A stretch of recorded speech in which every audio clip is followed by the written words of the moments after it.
राम राम जी। सुबह की शुभ सुबह की शुभ राम राम, सदा ही शुभ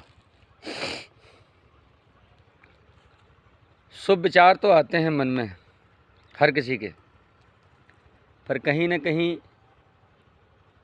कहीं अपने मन के या अपनों के वजह से जो करना चाहते वो कर नहीं पाते।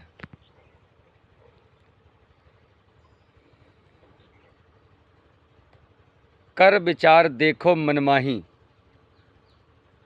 पराधीन सुख सपने नाही। जब मन में विचार आता है कि क्या पराया सुख हमें मिलेगा, सपने में भी पराये सुख हमें नसीब नहीं होंगे।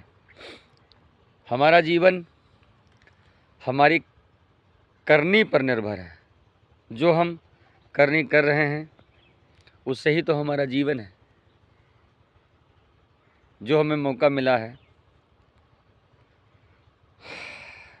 हमने अपने बुजुर्गों से बहुत सारी कहानियाँ, अपनी किताबों से बहुत से इंसानों के चरित्र, उनके द्वारा किए गए व्यवहार कर्म, उनको पढ़ा है, जाना है, समझा है।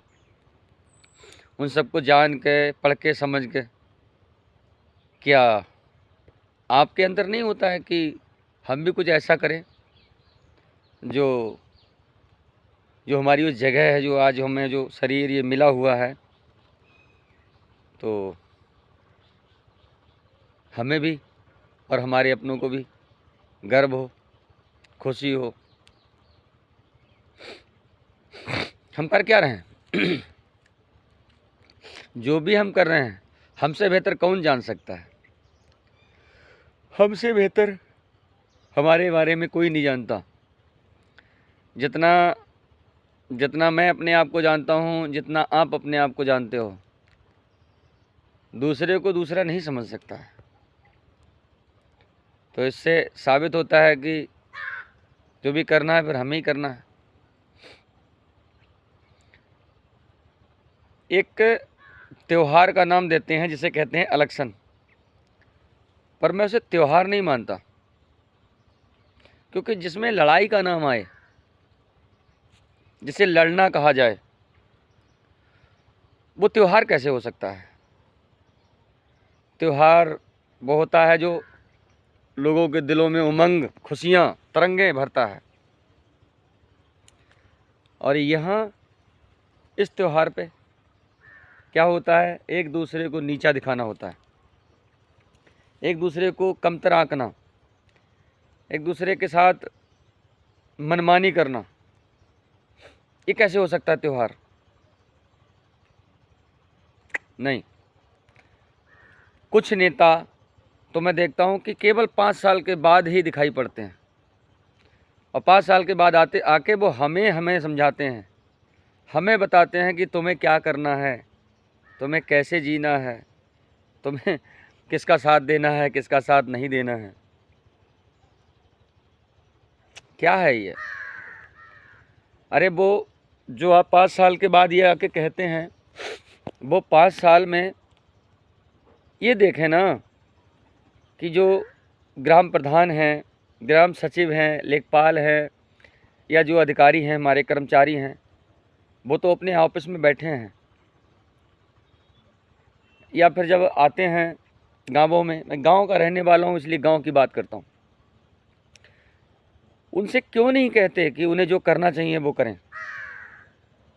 या फिर गांव में जाके लोगों को जागृत क्यों नहीं करते कि तुम्हारे लिए ये जो सुविधाएं जो आती हैं, ये सुविधाएं आपको कैसे मिलेंगी? क्यों नहीं अपने लोग लगा के और जो है उनकी सुविधाएं उनको दिलवाते हैं? क्यों वो उनको छोड़ दिया मनमानी करने के लिए? मुझे तो लगता है कि यही राजनीति है क्या? पर ये राजनीति कैसे हो सकती है? राजनीति का तो मतलब बहुत अच्छा होना चाहिए। दूसरे की नीति पे राज करना, इसको आप राजनीति कहते हो? नियत तेरी अच्छी है तो किस्मत तेरी दासी है, और ईमान तेरा सच्चा है तो घर में ही मथुरा काशी है। बहला फुसला के दूसरों को अंधेरे में रखना, ये कहाँ का न्याय है। समझो भाई, समझो, समझाओ, जागो, जगाओ, खुद भी खुश रहो, दूसरों को खुश रखो। और खुश तो जब ही रह पाओगे जब हमारे कर्म हमारा साथ देंगे, हमारी नीयत हमारा साथ देगी। जिस विश्वास के साथ हम जीवन खुद के लिए जीते हैं, उसी विश्वास को लेकर हम दूसरों के साथ जीवन जब व्यवहार में बदलें, उसको व्यवहारिक, तब आनंद आएगा। हमें बातों से दूसरों के दिलों में जगह नहीं बनानी चाहिए, हमें वो कर्म करने चाहिए जिनसे कि लोग खुद ही कहें कि वाह क्या बात है।